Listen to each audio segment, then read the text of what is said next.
오늘 우리에게 주시는 하나님의 말씀입니다. 술 맡은 관원장이 바로에게 말하여 이르되 내가 오늘 내 죄를 기억하나이다. 바로께서 종들에게 놓아사 나와 떡 굽는 관원장을 친위대장의 집에 가두셨을 때 나와 그가 하룻밤의 꿈을 꾼즉 각기 뜻이 있는 꿈이라. 그곳에 친위대장의 종된 히브리 청년이 우리와 함께 있기로 우리가 그에게 말하매 그가 우리의 꿈을 풀되 그 꿈대로 각 사람에게 해석하더니 그 해석한 대로 되어 나는 복직되고 그는 매달렸나이다. 이에 바로가 사람을 보내어 요셉을 부르매 그들이 급히 그를 옥에서 내놓은지라. 요셉이 곧 수염을 깎고 그의 옷을 갈아입고 바로에게 들어가니 바로가 요셉에게 이르되 내가 한 꿈을 꾸었으나 그것을 해석하는 자가 없더니 들은즉 너는 꿈을 들으면 능히 푼다 하더라. 요셉이 바로에게 대답하여 이르되 내가 아니라 하나님께서 바로에게 편안한 대답을 하시리이다. 사랑하는 성도 여러분, 평안하셨습니까? 오늘도 주님께서 주시는 말씀을 통하여 복된 하루를 열어가시기 바랍니다. 오늘 우리에게 주실 하나님의 말씀은 창세기 41장 9절에서 16절 말씀입니다. 바로가 번민 끝에 그 애굽에 내노라는 학자들을 다 불러놓고도 꿈 해석이 안 되자 드디어 이제 요셉을 불러내서 하나님의 계시를 접하게 됩니다. 근데 오늘 읽은 본문 가운데는 그 바로 왕이 하나님의 계시를 접하기까지의 세 사람의 역할이 나오고 있습니다. 가장 첫 번째 하는 역할을 하는 사람이 바로 술 맡은 관원이었습니다. 술 맡은 관원은 여태까지 요셉을 잊고 있었습니다. 그런데 바로 왕이 꿈 때문에 고민과 번민을 하는 것을 보고 그때 감옥에 있었던 요셉을 생각하게 된 것입니다. 때문에 가장 첫 번째 그 술 맡은 관원의 보고가 없었더라면은 요셉이 바로와 만날 일은 없을 것입니다.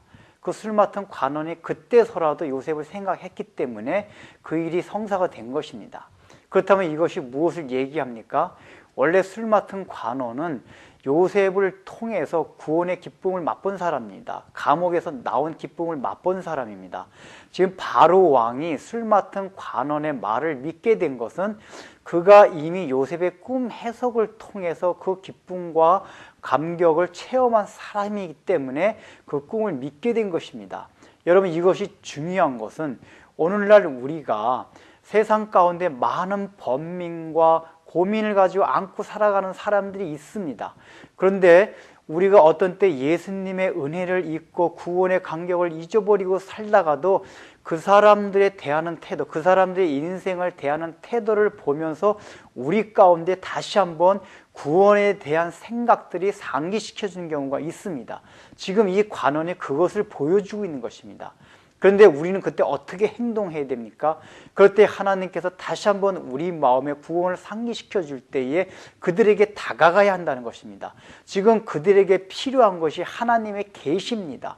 복음이 전하는 사람이 있어야 하는 것입니다. 그런데 우리가 어떤 때는 하나님의 계시에 대해서 잘 말해주지 못할 경우가 있습니다. 그럴 때 우리가 교회로 데려오고 또는 목사님이나 전도사님이 데려갑니다.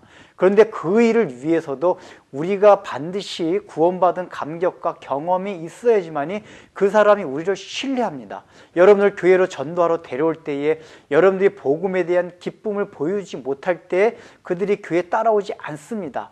여러분들의 삶과 여러분들의 태도에서 자기들이 느끼지 못하고 알지 못하는 구원의 기쁨과 감격을 여러분이 보여줬을 때 그들이 교회까지 따라올 수 있게 되는 것입니다. 우리의 역할은 거기까지만 하면 됩니다. 그러면 교회에서 바로 하나님의 말씀의 선포가 되는 것이기 때문에 그 선포를 통해서 하나님께서 그들에게 은혜를 주십니다. 그다음 두 번째, 여기 바로의 역할이 있습니다.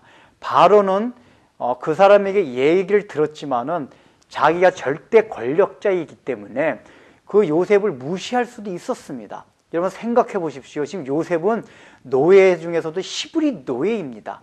아주 얕잡아 보일 수 있는 위치에 있는 사람이었습니다. 그럼에도 불구하고 바로 왕이 지금 요셉을 대하는 태도를 보면은 굉장히 바로로서는 최선을 다해서 극진히 대접하고 있습니다. 이것은 이미 복음을 그 하나님의 계시를 받고자 하는 그 사람 마음속에 굉장히 갈급해하는 심령이 있었다는 것을 말합니다. 하나님의 계시가 그 사람에 들어가기까지는 본인의 그런 갈급해하는 심령이 없다면은 결코 그것이 이루어지지 않는다는 것을 말해주는 것입니다. 그 다음에 세 번째는 요셉의 대답입니다.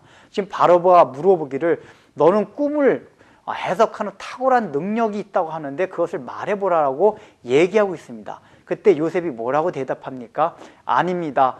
제게 꿈의 해석의 능력이 있는 것이 아니라 그것은 오직 하나님께로부터 나오는 것입니다. 저는 아무것도 아닙니다 라고 요셉이 얘기를 합니다. 이 얘기를 하고 있는 요셉이 어떤 상태입니까? 하나님의 계시를 계속 받고 있는 상태입니다. 하나님의 계시를 받고 하나님과 동행하고 있었기 때문에 이런 대답이 나오는 것입니다. 만일에 요셉이 하나님의 계시를 받지 아니하는 하나님과 동행하고 있지 않은 상태에 있었다면은 바로의 꿈 얘기를 듣고도 그것을 해석할 수 있는 능력이 그에게서 나지가 않습니다. 이미 하나님과 동행하는 사이였기 때문에 그가 요셉이 전혀 두려워하지 않고 바로 왕여 꿈을 말해보십시오라고 얘기할 수 있는 것입니다. 만약에 말했다가 하나님이 주는 사인이 없어서 해설을 못하게 된다면 그는 죽음입니다. 그만큼 요셉에게는 확신이 있었던 것입니다. 이것이 어디에서 나왔습니까? 하나님과 동행하고 있었기 때문입니다. 그런데 동행하고 있는 요셉의 입에서 나온 것이 무엇이었습니까? 그것이 모든 것이 하나님께로부터 나왔다 하는 것입니다. 우리가 신앙생활 하면서 주의할 것이 이것입니다. 우리는 다른 사람들에게 내가 은혜를 끼친다거나 어떤 신앙생활을 잘하면서 받은 은혜들이 있으면은 그것이 내가 잘난 줄을 생각하는 경우고 잘났다고 생각하는 경우가 있습니다. 그러나 그러한 경우에서 있어서도 우리는 늘 그걸 하나님의 은혜임을 알고 나 자신은 사라져야 합니다. 그런데 우리는 늘 신앙생활 안에서도 내 자신이 나오는 경우가 많이 있습니다. 저 같은 목회자라든지 또 말씀을 전하는 구역장이나 교회 지도자들은 특별히 이 점에 주의해야 됩니다. 제가 이렇게 설교를 하면서 여러분이 설교를 듣고 은혜를 받는 것 자체는 좋습니다. 그러나 그런 걸 통해서 내가 설교를 잘했기 때문에 은혜 받는 것이라 생각하는 순간 저는 하나님과 동행하는 그것이 끝납니다. 그게 굉장히 주의합니다. 저도 그래서 그것 때문에 늘 기도를 합니다. 하나님이 여러분의 은혜를 주시는 것은 하나님의 능력과 성령의 감동 때문이지 설교자가 설교를 잘해서 은혜를 주는 것이 아닙니다. 우리 모두에게 이런 마음이 있어야만 합니다. 그래야지만 신앙생활을 하면서 자기 자랑이 안 됩니다.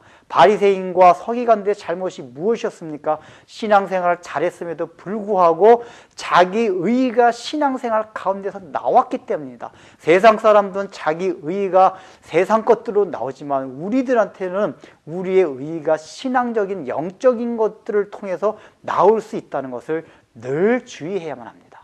기도하겠습니다. 하나님 아버지, 이제 그 꿈 때문에 번민하던 바로가 하나님의 계시를 만나기까지 세 사람의 역할이 필요했습니다. 술 맡은 관원과 바로왕 자신과 요셉이 있었습니다. 그러한 세 사람의 역할이 잘 이루어져서 하나님의 계시를 받고 애굽이 복을 받고 바로왕이 복을 받았듯이 우리의 삶 가운데서도 그러한 하나님 아버지 자기가 맡은 바 영적인 역할을 잘할 수 있도록 도와주옵소서.